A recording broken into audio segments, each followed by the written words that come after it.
ಬಾದಾಮಿ ಬನಶಂಕರಿ ದೇವಿಯ ಘಟಸ್ಥಾಪನೆ, ಭಕ್ತಿಭಾವ, ಪಾರಂಪರ್ಯ ಮತ್ತು ದಿವ್ಯ ವೈಭವದೊಂದಿಗೆ ಜಾತ್ರಾ ಮಹೋತ್ಸವಕ್ಕೆ ಭವ್ಯ ಚಾಲನೆ. ಉತ್ತರ ಕರ್ನಾಟಕದ ಬಹುದೊಡ್ಡ ಹಾಗೂ ಅತ್ಯಂತ ಪ್ರಸಿದ್ಧ ಶಕ್ತಿಪೀಠವಾಗಿರುವ ಶ್ರೀ ಬನಶಂಕರಿ ದೇವಿ ದೇವಸ್ಥಾನದಲ್ಲಿ ಡಿಸೆಂಬರ್ 27, 2025 ರಂದು ಜರುಗಿದ ಘಟಸ್ಥಾಪನಾ ಮಹೋತ್ಸವವು ಭಕ್ತಿಭಾವ, ಸಂಭ್ರಮ ಮತ್ತು ಪಾರಂಪರಿಕ ವೈಭವದೊಂದಿಗೆ ಅದ್ದೂರಿಯಾಗಿ ನೆರವೇರಿತು.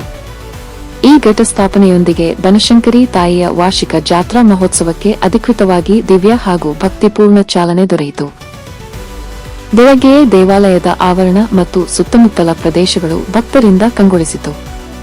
ವಿಶೇಷವಾಗಿ ಘಟಸ್ಥಾಪನೆ ಅಂಗವಾಗಿ ತಾಯಿಯ ದೇವಸ್ಥಾನದಿಂದ ಸರಸ್ವತಿ ಹಳ್ಳದವರೆಗಿನ ರಸ್ತೆ ಉದ್ದಕ್ಕೂ ಮಕ್ಕಳು ಹಾಗೂ ತಾಯಂದಿರು ಒಟ್ಟಾಗಿ ಬಣ್ಣ ಬಣ್ಣದ ಸುಂದರವಾದ ರಂಗೋಲಿಗಳನ್ನು ರಚಿಸಿದ್ದು ಈ ಜಾತ್ರೆಗೆ ಇನ್ನಷ್ಟು ಮೆರುಗು ತಂದಿತು. ಶುದ್ಧತೆ ಹಾಗೂ ಪವಿತ್ರತೆಯ ಸಂಕೇತವಾಗಿ ದೇವಾಲಯವನ್ನು ಸಂಪೂರ್ಣವಾಗಿ ತೊಳೆದು ಶುಚಿಗೊಳಿಸಿ ತಾಯಿಯ ಪಲ್ಲಕ್ಕಿ ಮೆರವಣಿಗೆಗೆ ಭಕ್ತರು ಭಕ್ತಿಭಾವದಿಂದ ಸಜ್ಜಾಗಿದ್ದರು. ಘಟಸ್ಥಾಪನೆಯ ಸಂಪ್ರದಾಯದಂತೆ ಬನಶಂಕರಿ ತಾಯಿಯನ್ನು ಚೋಚಗುಡ್ಡದಿಂದ ಪಲ್ಲಕ್ಕಿಯ ಮೂಲಕ ಪಾರಂಪರಿಕ ಮಂಗಳವಾದ್ಯಗಳ ನಾದದೊಂದಿಗೆ ಭವ್ಯ ಮೆರವಣಿಗೆಯಲ್ಲಿ ಗುಡಿಗೆ ಕರೆತರಲಾಯಿತು. ದಾರಿಯುದ್ದಕ್ಕೂ ಸಾವಿರಾರು ಭಕ್ತರು ಜೈ ಬನಶಂಕರಿ ಹಾಗೂ ಶಂಭುಕೋ ಎಂಬ ಜಯಘೋಷಣೆಗಳೊಂದಿಗೆ ತಾಯಿಯ ದರ್ಶನ ಪಡೆದು ಭಕ್ತಿಸಾಗರದಲ್ಲಿ ಲೀನರಾದರು. ಪಲ್ಲಕ್ಕಿ ಮೆರವಣಿಗೆ ಸಾಗಿದ ದೃಶ್ಯವು ಅವಿಸ್ಮರಣೀಯವಾಗಿದ್ದು ನೋಡುವವರ ಕಣ್ಣೆರಡು ಸಾಲದಂತಿತ್ತು. ಪಲ್ಲಕ್ಕಿ ಮೆರವಣಿಗೆ ದೇವಾಲಯವನ್ನು ತಲುಪಿದ ಬಳಿಕ ಗುಡಿಯಲ್ಲಿ ಬನಶಂಕರಿ ತಾಯಿಗೆ ವಿವಿಧ ರೀತಿಯ ಸಾಂಪ್ರದಾಯಿಕ ಪೂಜಾ ವಿಧಿ ವಿಧಾನಗಳನ್ನು ಶಾಸ್ತ್ರೋಕ್ತವಾಗಿ ನೆರವೇರಿಸಲಾಯಿತು.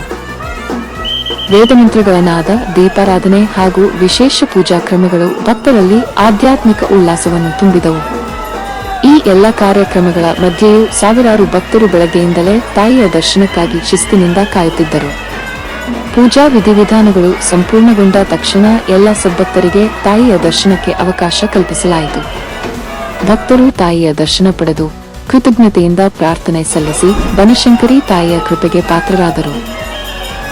ಒಟ್ಟಾರೆ ಬಾದಾಮಿ ಬನಶಂಕರಿ ದೇವಿಯ ಘಟಸ್ಥಾಪನಾ ಮಹೋತ್ಸವವು ಭಕ್ತಿ, ಪರಂಪರೆ ಮತ್ತು ಸಂಸ್ಕೃತಿಯ ಅಪೂರ್ವ ಸಂಗಮವಾಗಿ ಮೂಡಿಬಂದಿದ್ದು ಮುಂದಿನ ದಿನಗಳಲ್ಲಿ ನಡೆಯಲಿರುವ ಜಾತ್ರಾ ಮಹೋತ್ಸವಕ್ಕೆ ಅದ್ಭುತ ಆರಂಭವನ್ನು ನೀಡಿದೆ.